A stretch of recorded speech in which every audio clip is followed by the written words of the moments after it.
A former NFL wide receiver apologized after throwing some Baltimore Ravens disrespect around before the Ravens' Week 9 win against the Dolphins. We talk about that. There's so much more coming up on Locked On Ravens.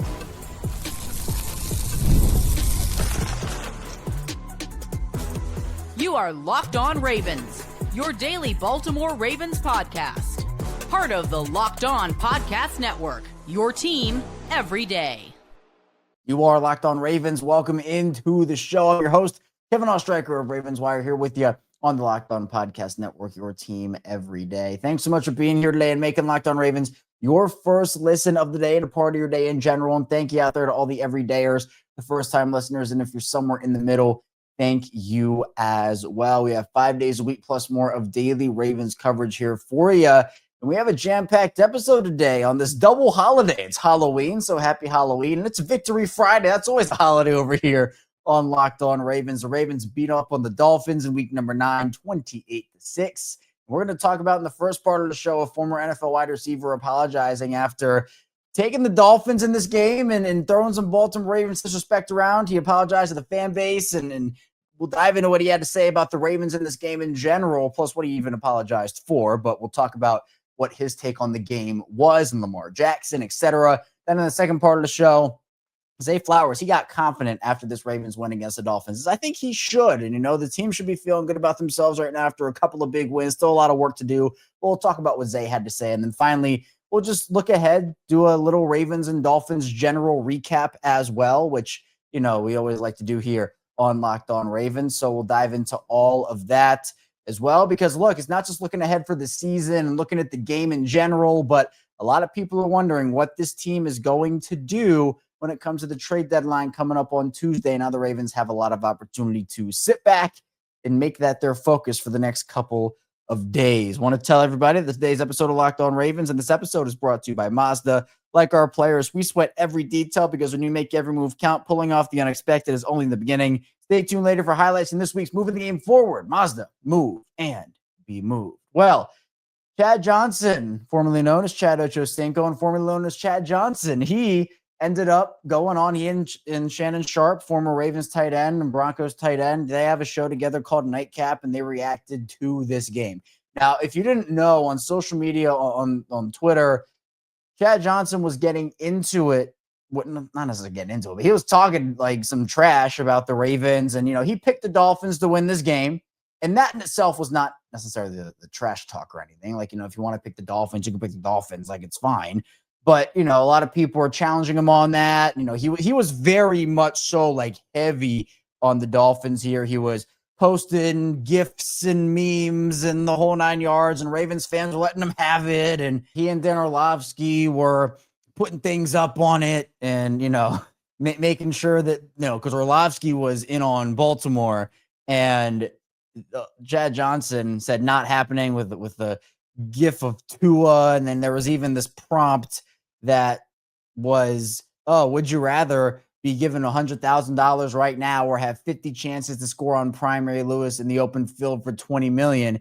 And Chad Johnson, before the game, literally like an hour before the game, said, I bullied Ray Lewis, and then put a clip of him like getting in Ray's face and everything. So, and that one got everybody on Ravens Twitter riled up. Like, everybody was, Chad Johnson was like, the Ravens are going to beat the Dolphins. Like, this, that, and the other. And you're saying this about the Ravens. Well, what happened? The Ravens won. They won 28-6. And Chad Johnson on Twitter, he said, it's not looking good. I won't be able to defend this performance on the Nightcap show. So then everybody, of course, tuned in. And, Shannon Sharp, he said his 2 cents was he thought Lamar was really crisp in his return. And, Ocho praised Lamar. He said the fact that he was able to miss as many games as he did to come back and look like he never missed, a beat. He was efficient in the pocket, extending plays, hitting tight ends. And he also made it a point to apologize. He said, quote, I just want to apologize to all the Ravens fans. So he issued a little Baltimore Ravens apology here. He said, quote, I have to start using my mind and understanding where teams are. I was fooled by last week's performance by the Dolphins, but I'm saying, and then he was kind of justifying why he believed it. He said, but I'm saying Lamar's missed games, so I thought he'd be a little rusty. Maybe the play calling wouldn't be as efficient. And as he looked tonight, maybe the run game might not have been good. We haven't seen Derrick Henry run the ball like this tonight. as of to date yet this season. So I thought the chances may have been in the Dolphins' favor. Then he went on to say, when you're playing a team like the Baltimore Ravens, you've got to be as perfect as possible. All you're doing is hurting yourself. So, Chad Johnson doubling, tripling, quadrupling down on the Dolphins obviously backfired. And look, he issued the apology, right? So he ate his words there and said, hey, you know what? This is what it is. And, Chad Johnson, he made it clear the Dolphins were his team. That's the team he grew up with. And, he's from Florida and the whole 9 yards. But, I'm a Ravens fan, me. And, even when the Ravens aren't doing good, I don't pick the Ravens every single game to win. When Lamar was out in that 21 season or 22 season, I wasn't, the Ravens are going to defy the odds to win the Super Bowl. It's part of the profession where you got to pick against your team sometimes when it's clear they're not going to win. And in this game, I thought that it was pretty clear that Miami wasn't going to win. Again, was there a shot? Absolutely there was. But, for Chad Johnson, I guess he learned his lesson. He said he has to start using his mind now. So I guess that's saying, and look, I think that this game was more, it was a barometer test for both teams, but I think this was the most likely outcome where, the Ravens weren't perfect in this game by any stretch of the imagination. The Dolphins are just a bad football team. I think that's partially why everyone's like, Chad Johnson, why are you doubling and tripling out on a team that, beat the Falcons, but they didn't have Michael Penix, they didn't have Drake London, et cetera. That to me felt like a more fluke performance from the Dolphins, and the Bears game versus the Ravens, that game felt more sustainable than the Dolphins game against the Falcons to me. So this is kind of, I was expecting a game. I was maybe looking more along the lines of 30-13 or 30-14 or something like that. But regardless, I was expecting the Ravens to win this one. The first half kind of had us a little bit, right? I know that was a little scary at times with how the Ravens couldn't take advantage of opportunities, but even still, Lamar Jackson has always kind of owned the Dolphins here. And Chad Johnson also talked about, he said, quote, with Lamar coming back, even though we played well against the Dolphins, and Shannon Sharp cut him off and said, no, he's played great. No quarterback has ever played this well against an opponent like he's played. And just for context, though, Lamar Jackson's stats, well, in this game in particular, he won 18 of 23, 204 yards, 4 passing touchdowns, no interceptions, had a 143.2 quarterback rating. Lamar, over the course of his career, he's played the Dolphins 5 times in his career.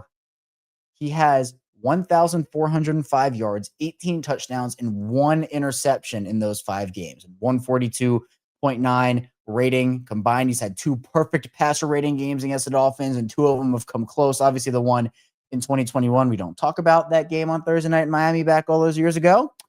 So, it didn't happen. But, even still, he has been unreal against the Dolphins. So his averages are 281 passing yards and 3.6 touchdowns per game and 0.2 interceptions per game. Lamar's ridiculous against the Dolphins. And I know that, again, they lost that game in 2021. That was a rough Lamar game.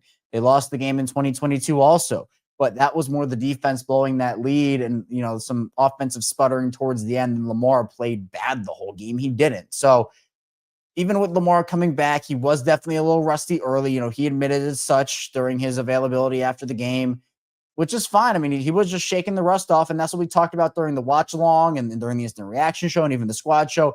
Lamar did look a little rusty, and now he has 10 more days to rest, to heal up, which I think is going to be really, really beneficial to him.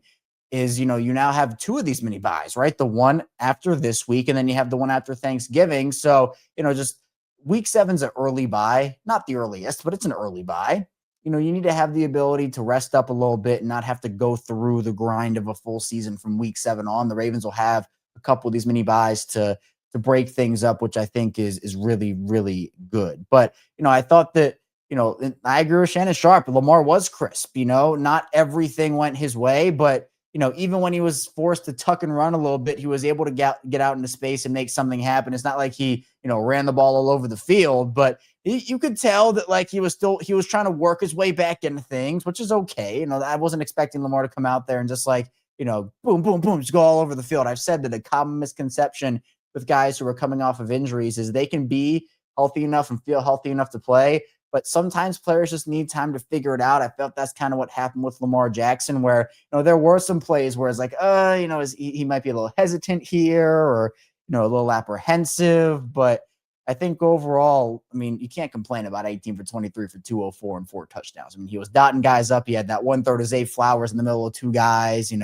finding the tight ends for touchdowns and, the rapport back with his guy, spreading the ball around. So all in all, I thought Lamar did a really, really good job in this game. And, he deserves his flowers. I mean, he's a guy that can, flip a switch like that. The offense, they flipped the switch and, made something happen in that second half after, again, you got a little, it got interesting in the first half. I didn't know it was going to go on. That second half opening touchdown possession, the Ravens put their foot on the gas and they did not let up. Coming up in the second part of the show, we'll talk about Zay Flowers. He got confident after this win against the Dolphins. So be sure to stay tuned. Plenty coming your way here on Locked On Ravens. This episode is brought to you by Mazda's moving the game forward. For those who believe it's not just about playing the game, it's about redefining it. There are moments that do more than put points on the board. They move crowds, move culture, and keep moving the game forward. This week's moment that moved the game forward is another sequence, a 3-unit sequence, the team playing in sync, special teams, defense, offense. You have Jordan Stout pinning the Dolphins back in their own territory. Lohi Gilman then forces a fumble deep in Dolphins territory to get the offense the ball back. And then Mark Andrews and Lamar Jackson, they connect for a really important touchdown. And I think that the Ravens, they're forcing turnovers. They're generating pressure on the quarterback now, things they weren't doing great at the beginning of the season with, but now they've really found some confidence. I think that's helping the defense moving forward. I think that's helping the fan base move forward as well. I mean, a lot of confidence right now with this Ravens team. So when you follow what moves you, the unexpected is only the beginning. Just like there's more to every highlight, there's more to a Mazda vehicle. Mazda, move and be moved. And the show is brought to you by FanDuel. The NBA is back, and there's no better place to get in on the action than FanDuel,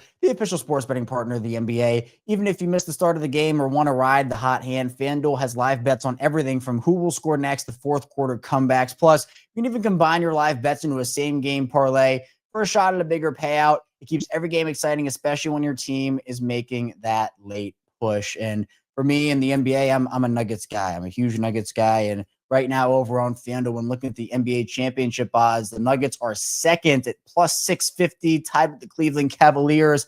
Only ahead of them is the Oklahoma City Thunder, the defending champions, at plus 210. I mean, I like those odds for Denver. I like their offseason moves. They're looking good so far. Hopefully they can build off of that. But plus 650, that's a good number over there on FanDuel. Right now, FanDuel is giving new customers $300 in bonus bets when your first $5 bet wins. So head to FanDuel.com to sign up and play your game with FanDuel, the official sports betting partner of the NBA.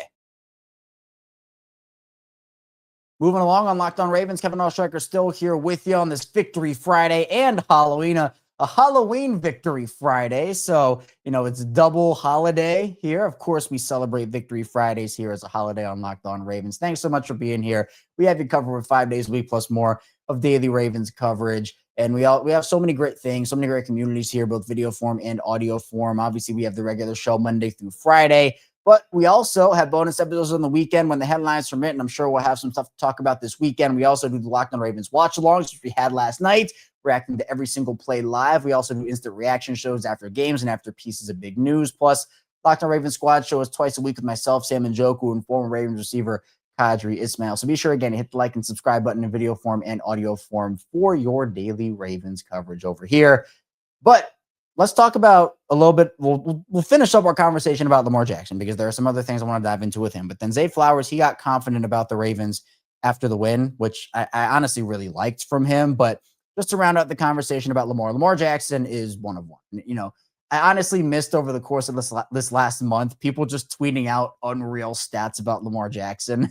There's records he's broken, or first to this, or first to that, or whatever it would be. And we got a lot of that. So Dante Goplowitz Fleming, he tweeted out most games with 4+ passing touchdowns and 5 or fewer incomplete passes. Lamar Jackson and Peyton Manning, 6. Tom Brady and Drew Brees, 5. Aaron Rodgers, 4. That is ridiculous. I mean, Lamar, he is such an efficient quarterback. And the fact that he can do this consistently. I mean, look, 3 of these guys are retired, and one of these guys is on the verge of retirement. Lamar Jackson's not even 29 years old yet, and he's already tied for the lead in this in NFL history. I mean, these are the types of ridiculous stats that show how good Lamar Jackson is, how efficient Lamar Jackson is, and how much stress he puts on defenses. I mean, if you want another one, which I thought was, unbelievable, the Ravens this season, according to Mike Clay, which is true, the Ravens have scored 4+ offensive touchdowns in all 4 of Lamar's full games this season. Scoring is not going to be a problem with this offense, with Lamar Jackson playing a full game. Right? It's gonna, to me, this season's going to come down to the defense, which again, we've seen positive trends there. We'll talk about that today. And of course, as the weekend and week goes on leading up to the Vikings game, and a little bit more with our recap, but you have so many good things that you can do with Lamar Jackson, Derrick Henry, all of the offensive weapons. They're going to score, right? They're going to score. It's going to come down to the defense, which again, I thought the defense showed a lot of positives here. You also have Lamar Jackson from Doug Clawson. Lamar Jackson has the highest passer rating in a quarterback's first 5 games of the season all time at 136.7. He has 14 touchdowns and 1 interception this season, and 55 touchdowns and 5 interceptions in the last 2 years. 55 touchdowns and 2 interceptions in the last 2 years. That is ridiculous. That is unbelievable. That is historic, and shows how much of a historic player Lamar Jackson is. Lamar Jackson, again, Doug mentioned it there, 14 touchdowns this season. Lamar Jackson has played in 5 games this year, right? 4 full ones. He has 14 touchdowns. That is more touchdowns, and a lot of these quarterbacks I'm about to list off have played a full complement of games. 7 games, 8 games, and again, of course, the season, week 9 has not happened yet, but right now at the time of this recording, Lamar Jackson has more passing touchdowns in 5 games than Daniel Jones has in 8 games, than Baker Mayfield has in 8 games, than Jordan Love has in 7 games, than Sam Darnold has in 7 games, than Josh Allen has in 7 games, than CJ Stroud has in 7 games. You know, those are the types of players. And I know that everybody's kind of making the Lamar Josh Allen comparison, and that's the one everybody's singling out, where Lamar in 5 games has 14 touchdown passes and Josh Allen in 7 games has 12. But, you know, it just goes to show that this offense, you know, it has not been the problem with Lamar out there. I was hesitant to look, the offense has not been perfect. I've talked about Todd Monken's play calling, his personnel usage. Like, there's been stuff this year that I've not agreed with about Todd Monken and that offense and what he's done. And also some of the execution there as well. Offensive line, obviously, is another factor we'll get to, but Lamar's a historic player. This is a historic offense, and hopefully they can continue that over the course of this season. But Zay Flowers, he got confident after this win. I loved this messaging from Zay Flowers, where he was talking with Cameron Wolfe after the game, and, you know, he was asked about a lot of different things, but he said, quote, "We're just getting started. We should go on a run right now. Everybody's feeling good. Everybody's back. It should start a little run." And he talked about, you know, the whole 1 game at a time thing and a different answer and this whole thing. But, you know, I think the Ravens have been very caught up in that right now, which is, they should, right? You have to go 1-0 every week. You can't look too far ahead. Like 100% that should be the mindset. But, you know, I also feel like these guys do know a little bit about, hey, this is the schedule. We have to take care of our business, right? That's the big thing. You have to take care of your business. And I think that's the mindset in the locker room right now. But it does feel good to hear a player like, and especially one like Zay, talk about, hey, you know, we should go on a run right now. Like, I feel like that's what it should be, is you have to have the confidence that you can do that, and that you should be able to do that, and that you should do it in general, but also understand the mindset is 1 game at a time, 1 game at a time. So I think the balance there is key, where it's not Zay, because there's a difference, right, between confidence and overconfidence. I don't think Zay's being overconfident here, especially with the answer about it being 1 game at a time and that whole mindset, where you can say, like, hey, we're just getting started, we're cooking things up, and in the whole 9 yards, everybody's feeling good, everybody's back. Like, you can look at what's in front of you and say, oh, hey, these are all the facts that are out in front of me right now. We should be able to do this with all these facts. But also, he's not saying, yeah, we're going to beat all these teams and, you know, oh, this is going to be easy. Like, that's not what he's saying at all. I think that the mindset here, the messaging here is perfect, where you have that confidence. The team has that confidence. They believe in themselves. They see what's going on. But you also don't need to look ahead to the playoffs, because why? We're not there yet. Halfway through the season, still have 9 more games to go. You have to be able to execute and produce in those 9 games the way that we have seen them do, but they also have other things to clean up, which I think is going to be a really important topic of conversation, especially because in this Dolphins game, it definitely was not perfect. You know, Dolphins made a lot of mistakes, and what you can do, because, again, we talked about it with Chad Johnson and Shannon Sharp in the first part of the show. It's like, you know, the Dolphins, that was a team that beat up on the Falcons last week. It's true. It was an impressive win for them. But the Dolphins are more so the team that we saw on Thursday night against the Ravens, which is a team that makes a lot of mistakes, but doesn't have the talent to keep up with other talented teams. They have talented players, right? Devon Achane, Jalen Waddle, etc.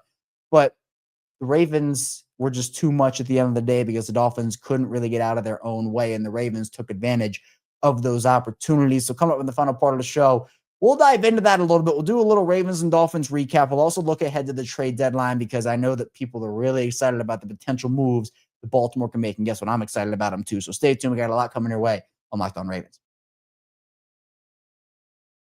First, this show was brought to you by Rugiet.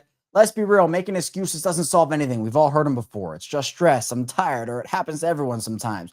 When it comes to performance, sometimes your body just needs a little extra support, and that's where Rugiet comes in. Rugiet.com offers fast-acting, doctor-prescribed treatments for ED designed to help you stop making excuses and start making moves. Rugiet makes it easy to get started. You just connect with a board-certified doctor, 100% online, no awkward waiting rooms, no in-person appointments. If prescribed a treatment, ships discreetly straight to your door, and the process is fast, simple, and private, and it's all handled by real doctors. It's about confidence, connection, and getting back to the moments that matter. Visit rugiet.com/LockedOnNFL to get 15% off your first order. That's rugiet.com/LockedOnNFL. And don't forget to use our code LockedOnNFL so they know we sent you. Rugiet, stop making excuses and start making moves.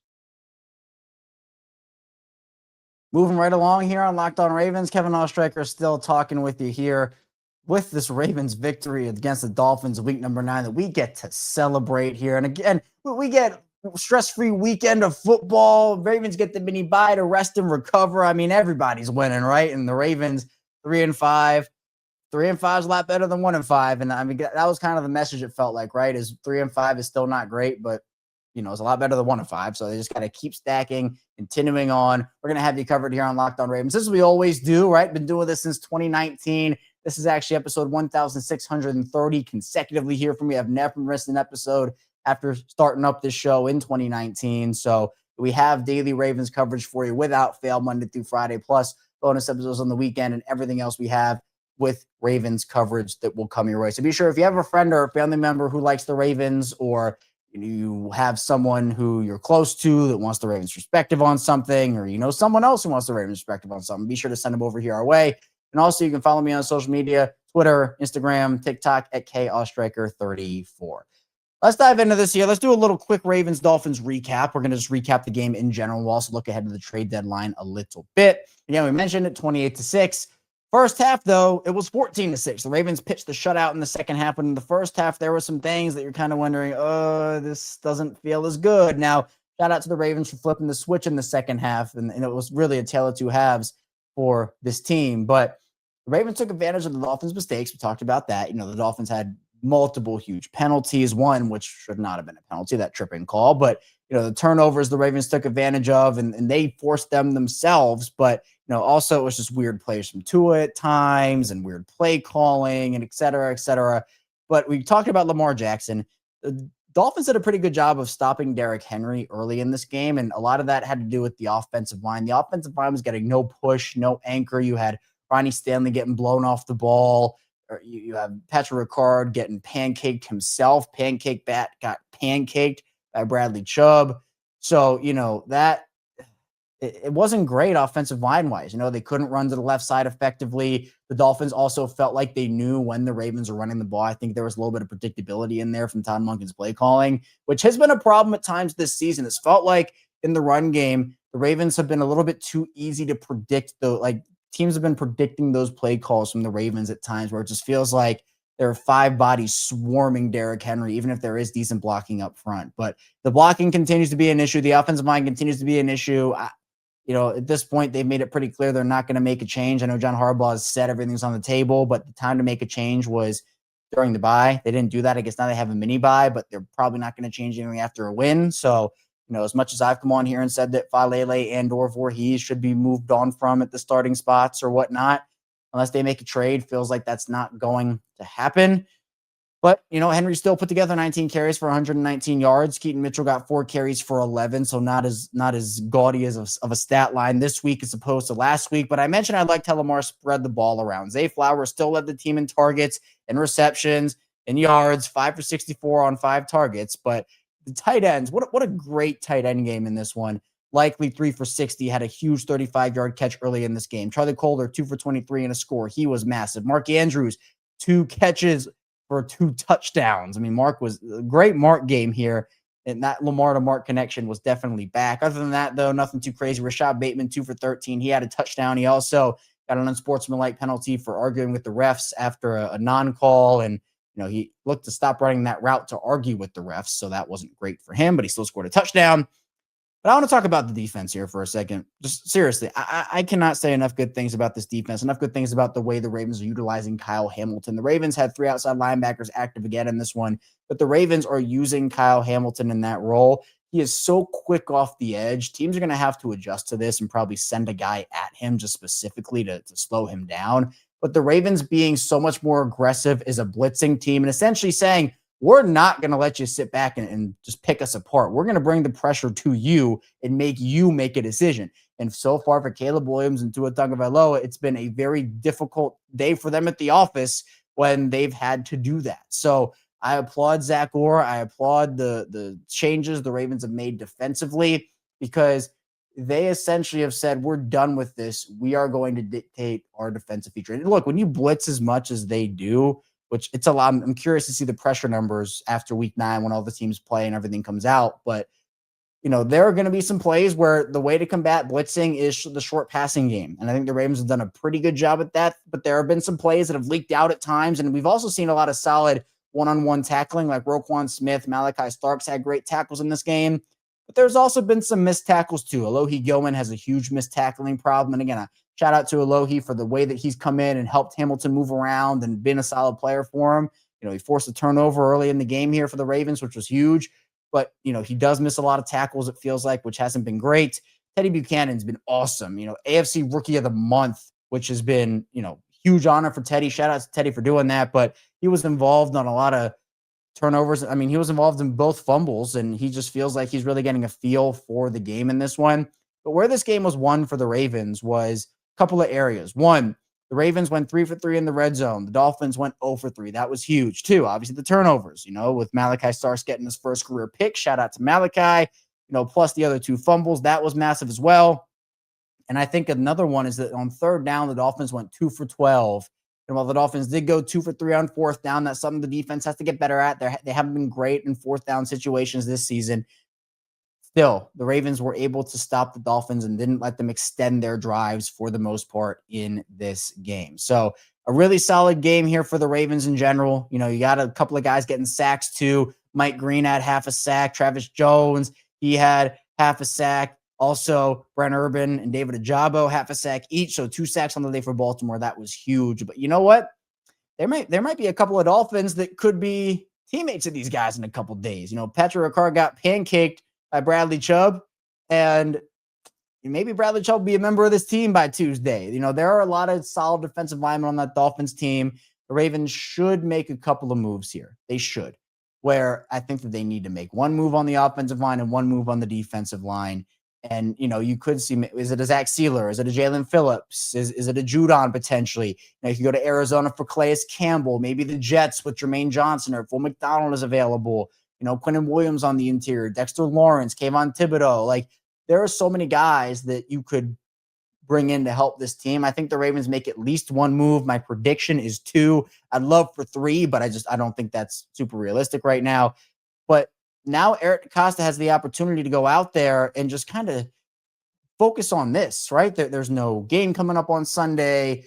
You don't have to worry about that. You can kind of look at the roster. You can scout guys on Sunday instead of, focusing on the Ravens for the whole time. Like, this frees up the Ravens to really do their homework, do their due diligence, and make a couple of moves here. I said something that the Ravens should trade Jaire Alexander after he was inactive again. Ian Rappaport said he was a healthy scratch. If the Ravens aren't going to use Jaire, I would trade him. I mean, if they have a plan for him to use him in January and get him ready for the playoffs, then that's different. I just don't know that plan. But he does have to play in order to get ready for the postseason. So, that plan probably has to start getting along. Plus, you probably want to have him for as many snaps as you can in a new defense where he's only played in 1 game, essentially, or 2, I guess. So, at the end of the day, if Jaire can help you bring in an edge rusher or an offensive lineman or a defensive lineman and you don't have plans for him, it's just been a weird situation. I don't know what's going on with it. So If he's not in the plans, I would trade him. If he is, it's a different conversation, but I just don't know that right now. But regardless, I'd move on. Look, first round pick, probably not. But if you want to trade a 2 and a 4 for Quinnen Williams or all that, and then again, these guys, if you trade that high draft capital, those guys would need to stay with the team for a while, right? You don't want to just use them as a rental. I would be fine with that because I think the Ravens do have a real opportunity with their schedule. I mean, we know it, right? They have the Vikings coming up, but then the Browns, Jets, Bengals, Steelers, Bengals, Patriots, Packers, and Steelers. There's a real path here for the Ravens to win this division and honestly do it in almost in a dominant fashion, potentially, but they have to take it 1 week at a time. That's all I have for you here today on Locked On Ravens. Thank you so much for tuning into the show on the web. Be sure to hit the like and subscribe button in video form and follow along and subscribe in audio form for 5 days a week plus more of daily Ravens coverage. We'll probably have some bonus episodes over the weekend talking about the latest headlines here. So be sure to stay tuned for all of our Ravens coverage, and I'll see you right back here soon on Locked On Ravens.